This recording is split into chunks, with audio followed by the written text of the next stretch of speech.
de vous présenter M. Mahjoub Louhani. Le professeur Mahjoub Louhani, c'est un professeur de virologie à la faculté de pharmacie. Il est président de la Société tunisienne de microbiologie. Il est directeur du laboratoire des maladies transmissibles. Il est vice-président de l'Université de Monastir, chargé de la recherche scientifique, de la coopération et de l'ouverture sur l'environnement. Il est expert auprès du Bureau national Erasmus. C'est à ce propos qu'il va nous parler du projet Erasmus, du projet Horizon 20. Merci Célèbre. Je tiens à remercier le comité d'organisation de ces journées. Je ne suis pas ingénieur, je ne suis pas mécanicien, je suis biologiste, mais si on cherche dans le fond des choses, il y a certaines apparentés parce que effectivement l'organisme, le corps humain, il agit par un système mécanique. C'est un grand plaisir justement pour moi de trouver dans cette occasion un petit moment pour présenter aux jeunes étudiants, surtout aux jeunes chercheurs, les opportunités qui sont offertes maintenant pour que justement on continue notre recherche et on essaie d'avancer dans cette collaboration.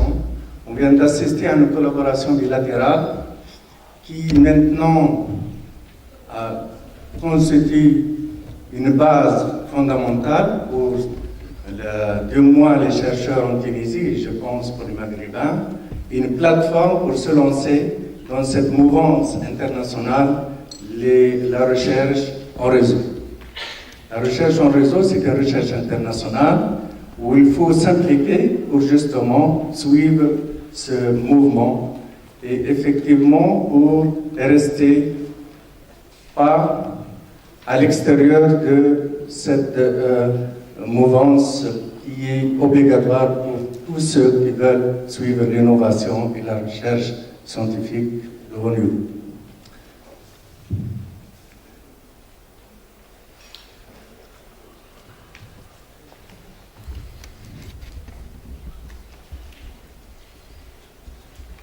Ici, bien sûr, tout le monde parle de l'objectif des nations. L'objectif de tout le monde, c'est de renforcer la recherche, le développement technologique et l'innovation. Sont les mots-clés et on le voit souvent dans tous les appels et les objectifs de ces projets. Effectivement, l'Europe, elle a mis depuis des années, ne serait-ce qu'à partir de 2006, un outil, un programme très important, connu par tout le monde, le programme, 7e programme cadre, qui est à l'origine de pas mal de projets et d'améliorations dans ce cadre.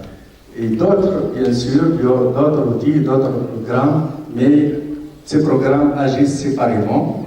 L'objectif actuellement, à partir de 2014 jusqu'à 2020, c'est ça l'horizon 2020, c'est de regrouper tous ces outils et modèles dans un seul programme, l'horizon 2020.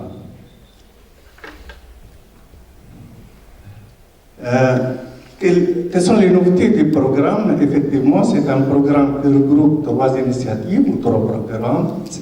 C'est pareil précédemment, la recherche et l'innovation, de la recherche au monde socio-économique, et puis les défis sociétaux.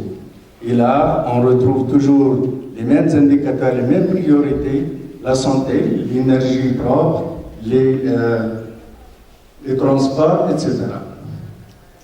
C'est quoi l'Horizon 2020? En fait, c'est le programme de financement le plus ouvert dans le monde et qui est destiné aux pays en voie d'adhésion à l'Union européenne, aux pays EFTA, l'Islande, Norvège et pays nordiques, et les pays de voisinage européen, peut-être c'est le groupe qui nous intéresse le plus. Et puis tous les autres pays associés au FP7, c'est-à-dire ceux qui sont déjà associés sur l'ancien module. Qu'est-ce qu'on a justement comme architecture principale de ce programme? Il y a 3 pays, il y a 3 priorités qui sont maintenant retrouvées au sein de ce programme et une récapitulation de toutes ces priorités disparates dans différents appels ou différents projets. Premièrement, c'est l'excellence scientifique. Et là, on voit dans cette partie, priorité première, le Conseil supérieur de la recherche, l'action Marie Curie, technologie future et l'infrastructure de recherche. Et là, c'est le pilier justement de ce programme qu'on va revenir par la suite. Et puis, il y a primauté industrielle et les défis sociaux. Si on regarde de près ces différentes priorités, vous avez par exemple dans la primauté industrielle, les TIC qui constituent une première priorité, les technologies clés génétiques où on trouve justement tout ce qui est microélectronique, photonique et toutes les autres priorités que vous connaissez du domaine de l'ingénieur. Pour les défis sociétaux, effectivement, la santé, bien-être, la sécurité alimentaire, la biotechnologie et d'autres éléments qui sont essentiels dans ces défis sociétés. Bien sûr, donc, le H2020 vient remplacer le programme phare, le P7, parce que le P7, effectivement, elle a démarré en 2006, mais elle continue justement à être financée les derniers projets, les derniers appels jusqu'à à peu près 2018. Et à partir justement de 2013-2014, on va se lancer dans cette nouvelle version du projet, le programme Horizon 2020. Donc il y aura le premier appel, c'était au mois de décembre 2013, donc ça démarre 2014, et on a jusqu'à à peu près, avec les derniers appels, on finit par l'évaluation vers les années 2028. Qu'est-ce qu'il y a de nouveau dans ce programme? Effectivement, il y a une amélioration du budget. Effectivement, on passe de 79 millions d'euros pour le H2020, alors qu'avant, ça a été pour les 7 années, 2007 jusqu'à 2013, 58 millions d'euros. Réduction aussi des délais pour cette nouvelle orientation. On revient maintenant aux différentes priorités. On a dit qu'il y en a 3 priorités essentielles. Priorité 1, c'est l'excellence scientifique. Une somme assez consistante, assez importante allouée à cette priorité. Qu'est-ce qu'on veut de cette priorité? On veut effectivement une science de classe mondiale, fondamentalement des technologies, des emplois et de la qualité de vie de demain. Deuxième élément, c'est besoin de l'Europe de développer, premièrement, d'attirer et de retenir ces talents de la recherche, c'est-à-dire meubler un petit peu les structures avec des compétences élevées. Et enfin, besoin des chercheurs d'accéder aux meilleures infrastructures de la recherche, c'est l'équipement, l'infrastructure. La deuxième priorité, c'est le leadership industriel. Là aussi, on veut encourager les PME, mais on veut des PME plus innovantes pour créer de la croissance et des emplois. L'investissement stratégique dans les technologies clés de l'innovation. On veut aussi financer des projets pilotes et enfin, pour l'Europe, d'attirer les investissements privés en recherche et en innovation.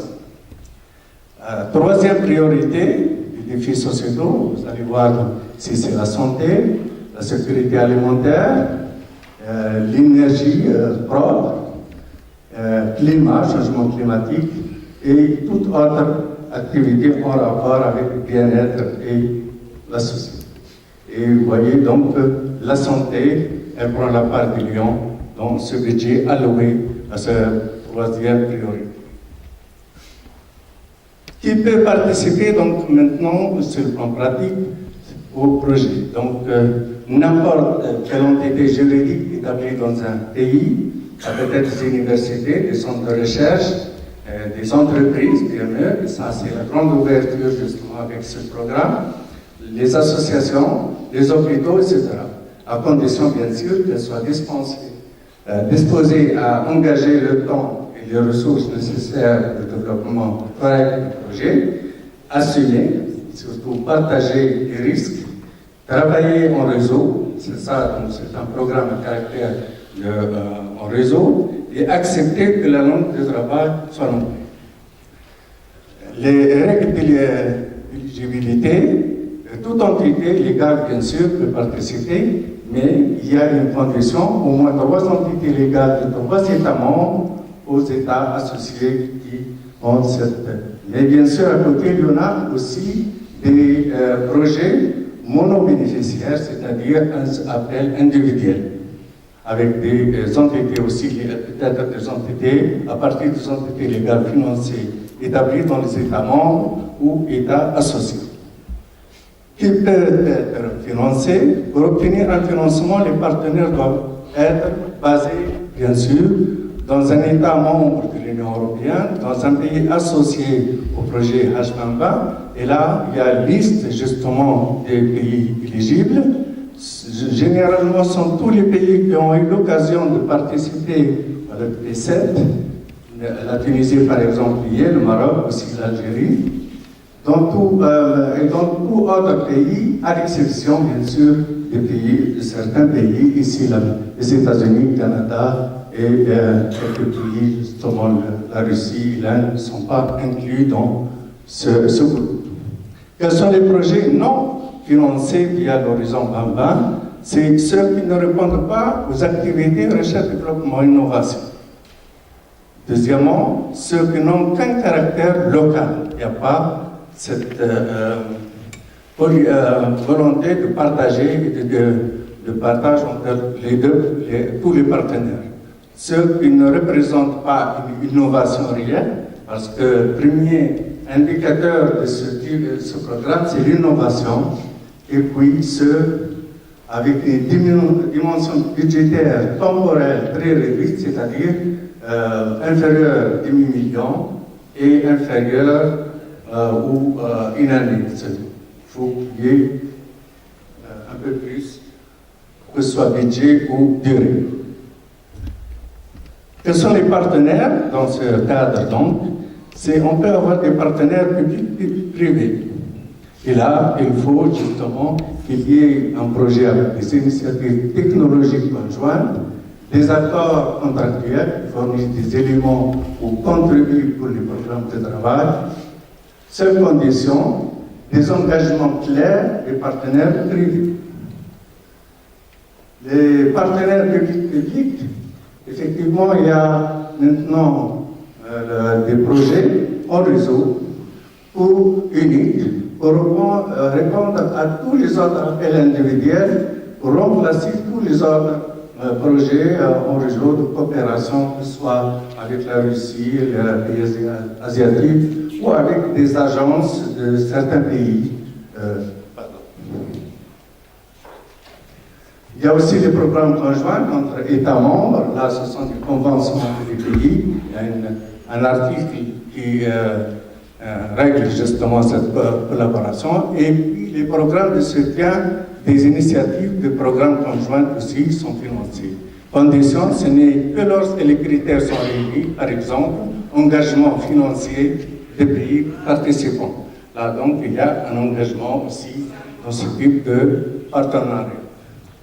Bon, comment on calcule la subvention? Pour tout ce qui est recherche, c'est à 100% du total du coût éligible. Tous les projets de recherche et d'innovation sont financés à 100%. 100% plus 25% pour les projets indirects, pour les coûts éligibles indirects. Pour l'innovation, c'est à la hauteur de 70% total des coûts éligibles. Coûts directs éligibles, on entend par là les salaires, les charges sociales et autres coûts inclus dans la rémunération du personnel pour les entités légales à but non lucratif aussi, il y a la possibilité de rémunération additionnelle, paiement sur la base de contrats supplémentaires compris. Il est éligible, mais dans la limite de 8 000 € par an et par personne. Les coûts directs éligibles, c'est le coût du personnel des gérants du PME, par exemple, et des personnes physiques non salariées éligibles sur la base des coûts des unités de poste qui sont définis dans le programme et dans l'appel. On a d'autres, bien sûr. Les conditions, les coûts, donc, coûts indirects éligibles, le taux unique de 25% des coûts directs éligibles totaux. Et puis, il y a parfois dans certains programmes, l'absence, c'est une somme forfaitaire qu'on donne pour logistique d'un projet. Je reviens maintenant sur la première, justement, le premier pilier de ce projet, qui est justement l'excellence scientifique. Et dans cette partie excellence scientifique, on voit effectivement qu'il y aura quelques programmes, quelques éléments qui sont essentiels. Et je vais me fixer sur justement la première, où effectivement, le Conseil européen de la recherche, c'est un programme ERC, c'est le programme des programmes piliers excellence scientifique. Il bénéficie justement de 17% du budget. Et il y a un seul critère, c'est l'excellence. Donc les chercheurs sont les principaux acteurs, sont les clés de ce programme. Et l'approche, c'est bottom-up, c'est-à-dire qu'il faut partir des problématiques à la base pour aller vers, il n'y a pas un appel ciblé ou cadré d'avance. Tous les domaines de la science et de la technologie sont concernés. Le remboursement, 100%, plus 25% des coûts indirects. C'est quoi justement cette organisation? Elle est pilotée par un conseil scientifique de 22 membres. Elle est indépendante de la Commission européenne, indépendante des États. Elle est présidée justement par il y a un président à temps plein, plus 3 vice-présidents. C'est une agence exécutive qui est dédiée à la gestion de ce projet et elle est évaluée par les pairs. D'ailleurs, tout le monde peut postuler en tant qu'expert dans cette organisation.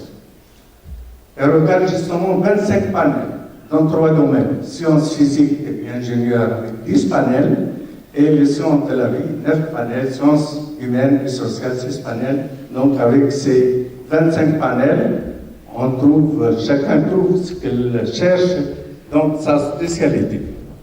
Voilà ici, et donc les sciences physiques qui sont de l'ingénieur, les 10 panels qui sont soutenus par ce type de projet. Les sciences de la vie, la même chose. Il y a essentiellement tout ce qui est en rapport avec la biologie moléculaire et la génétique comme une priorité essentielle. Et puis, pour les sciences sociales et sciences humaines, il y a aussi 6 panels qui sont ouverts à différents types d'appels. La répartition, donc, pour les 3, la somme la plus importante est allouée justement pour les sciences physiques et sciences de l'ingénieur. Après, c'est les sciences de la vie et les sciences sociales. Les moyens, comment elle a fonctionné? Elle a fonctionné depuis 2007, mais avec 2 projets, 2 appels, Starting Independent Research Grants, et en 2008, ils ont un autre appel pour Advanced Investigator Grants. Et après, chaque année, il y a un supplément pour le Proof of Concept ou Synergy Grants. À partir de 2013, le Starting Grant est scindé en 2. On définit 2 projets, Starting Grants et Consolidator Grants, auxquels s'ajoute le 3e, Advanced Grants. Il y en a 3 dans bourse à des chercheurs individuels aux différents stades de leur carrière. Vous allez voir qu'au niveau de tout ça est dédié, surtout les 2 premiers, aux jeunes chercheurs, et l'Advanced Grants, c'est pour toutes sortes, donc, aux catégories de chercheurs. Si on va reprendre le starting dans le grain, le premier, le projet, c'est le RC 214 Starting Grants, un budget à peu près de 485 millions d'euros, prévoit à peu près 370 courses, et la date de publication, ça a été le 11 décembre 2013. Dommage, demain c'est le dernier délai pour justement pour la clôture de demande, 25 mars 2014. Il intéresse donc les trois domaines, sciences physiques et ingénieurs, sciences de la vie, sciences humaines et sociales. Et ça finit justement leur bien précis.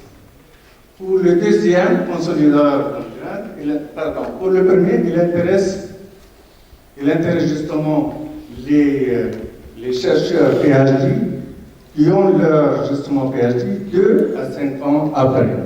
C'est bien limité avec justement sur 5 ans une somme assez consistante.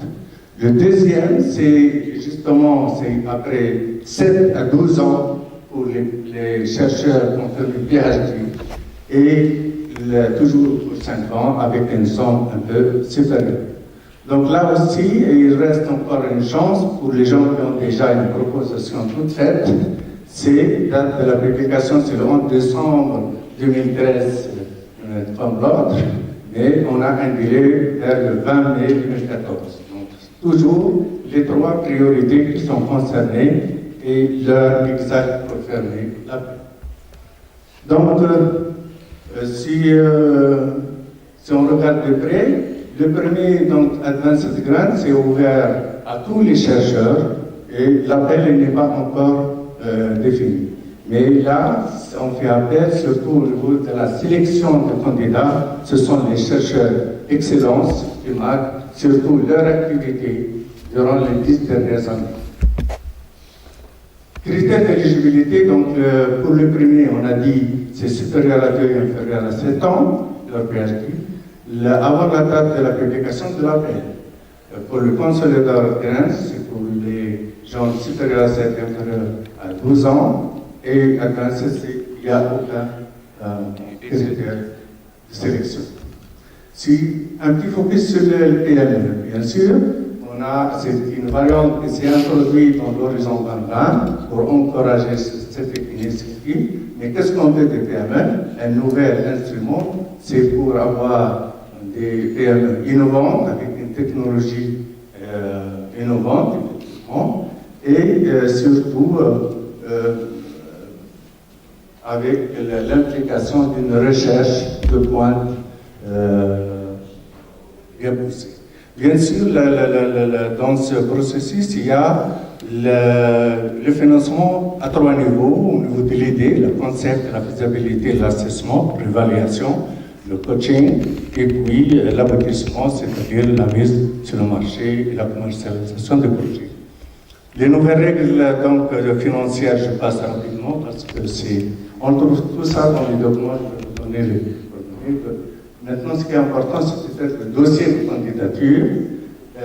Il faut consulter les guides qui existent déjà au niveau de l'ERC, en attendant l'apparition des guides de 2014 qui ne sont pas encore sur place. Mais les guides qui sont maintenant disponibles sont toujours très très proches de cette démarche dédiée au H2020. Et je crois que là, on peut commencer les appels. Ce qu'on a ajouté ici, c'est un code pour chaque université. Et là, je vous affiche ici le code qu'on a fait préparer pour tous les candidats de notre université. Parce que pour démarrer, il vous demande obligatoirement d'avoir code. Et le compte de l'université de Monastir, c'est le PIC 94 61 67 683.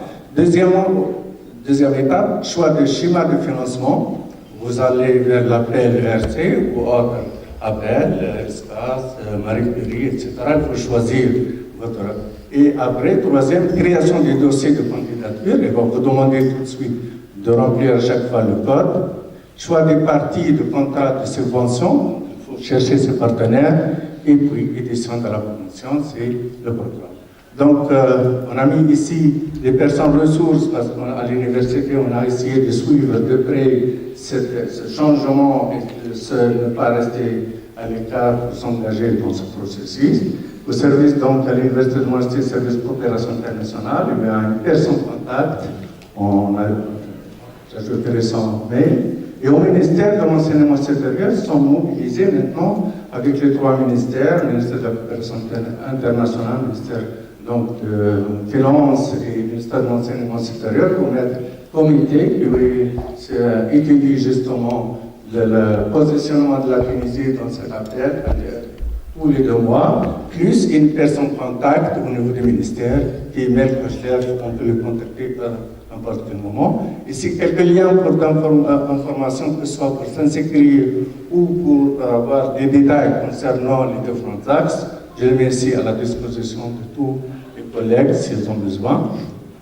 Et puis, je vous remercie pour cette rapide information que vous m'avez offerte. Merci.